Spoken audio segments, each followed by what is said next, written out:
Welcome, Firebird artists. We are going to be continuing on with our abstract watercolor flowers that we started working and being inspired by Helen Frankenthaler, who was an abstract artist who worked on huge canvases.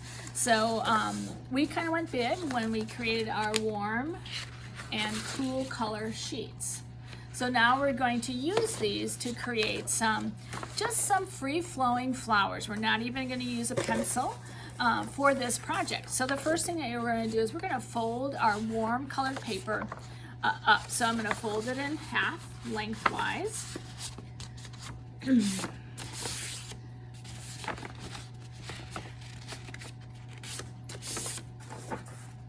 And then fold it again.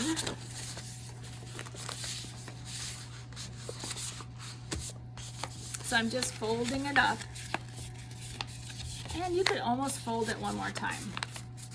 So I've kind of folded it into a lot of different compartments, and now I'm going to cut all of those. So I'm just going to cut straight. Again, we're not worrying about being perfect. We're just creating some shapes, and then open it up and cut on the fold. And again, you don't have to be perfect about it.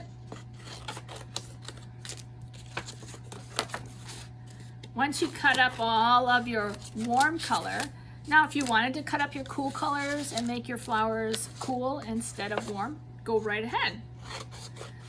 So I've got all my little squares of paper, and now I'm just going to cut shapes, organic shapes. So organic shapes, unlike geometric shapes. So geometric shapes are shapes that have a name, like circles, squares, rectangles.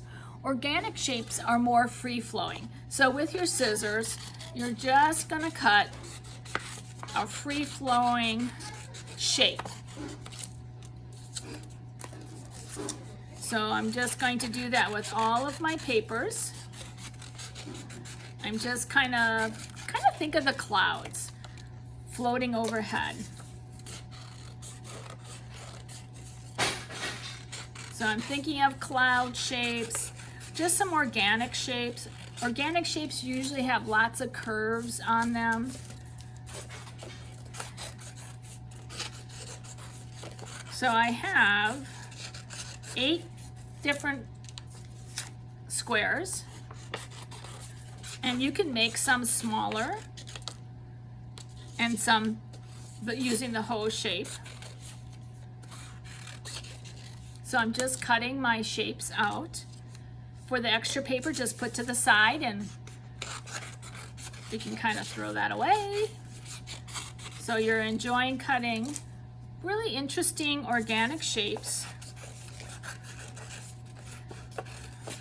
And it's even more fun if you cut with just looking at the white paper, so that you don't know what color surprises you're going to get. So once you've cut all of your, I'm going to cut my warm. So once you've cut all your warm, whatever you're designated as your organic shapes, you're going to grab a piece of construction paper. I grabbed green, but you will have a variety of sheets to grab. So we're going to use a long one. You can either use it this way or this way. You're going to put your name on it and your teacher's name. And that should be the back. So you're going to put your name and your teacher's name on the back. And then decide how you want to orientate, meaning, do you want a vertical paper or do you want it horizontal? I think I'm going to go with vertical. I'm going to tilt my camera down. And then these are my flowers, and I'm just going to randomly put them on the paper. I'm going to overlap. You can even go slightly off the paper.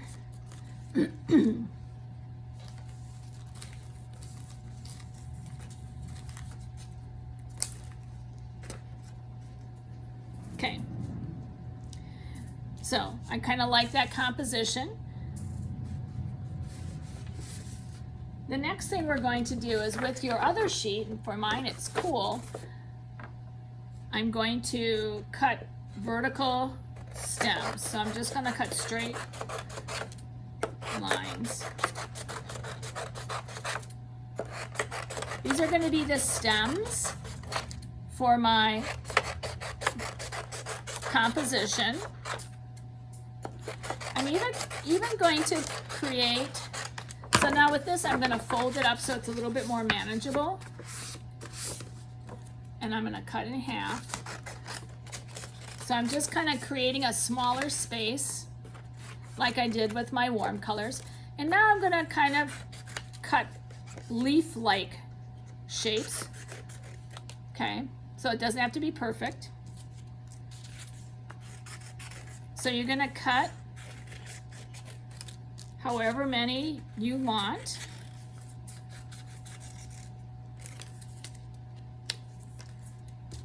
And just cut a couple more and then I'll start the gluing. So we're making a collage. A collage is when you have papers glued to another support. So we're going to do all paper products.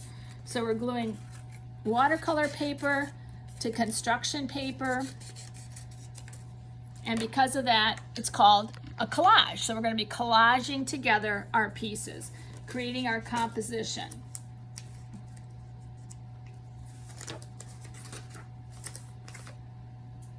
So we're going to next, I'm going to move all my pieces off and I'm going to start gluing. So to open your glue, you're going to twist just the lid.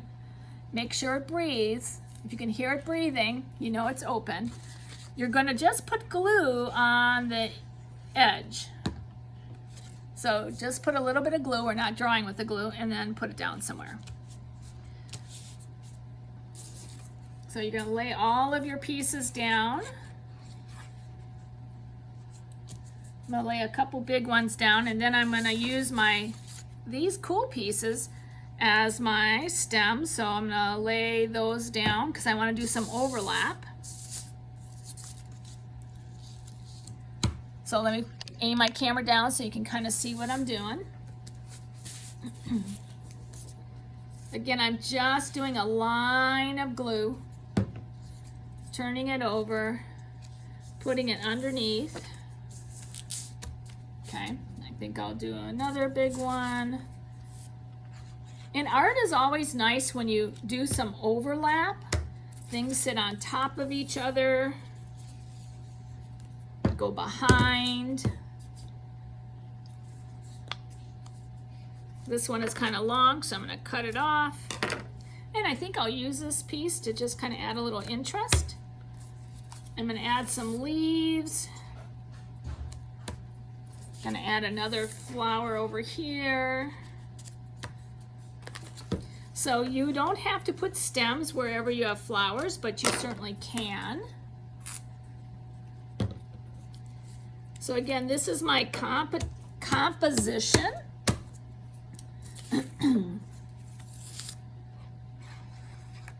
So kind of, you can even place your items before you start gluing so you have a better idea of what it might look like.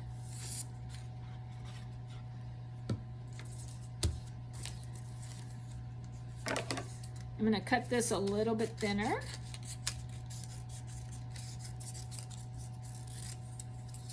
I'm going to put glue on it. I'm going to go here.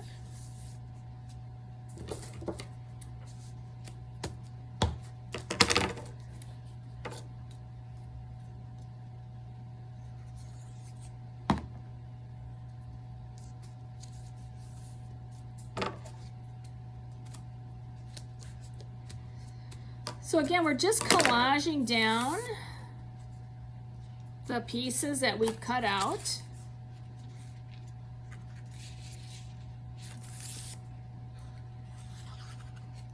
Kind of like the way this is looking. Once you have glued down all of your pieces, and I'm going to actually glue down more, then you're going to take your Sharpie and start adding a little bit of detail, okay? Again, we're not doing realism, we're doing abstract. So you want to maybe, if we're doing flowers, again, I'll tilt down. So I'm going to start with the center, and then I'm going to draw lines out.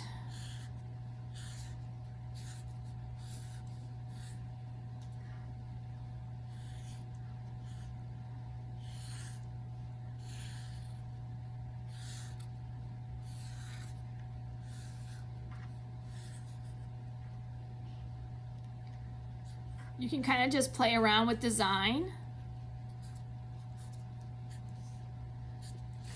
For your leaves, you can draw a leaf center line.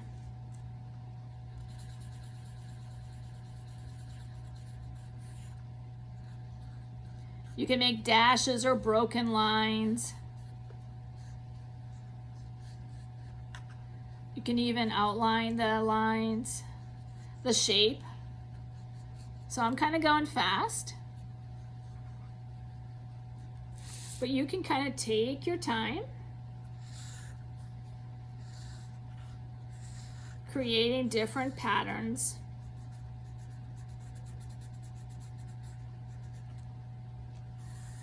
So we're just adding detail on our flowers.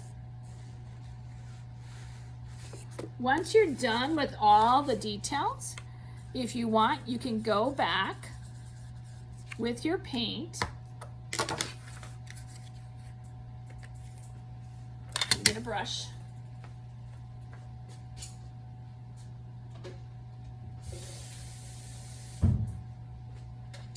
And make sure to activate your paint first. And I think I'm going to use some blue. So I'm getting a lot of blue on my brush. My brush is really wet, and I'm just going to tap it down.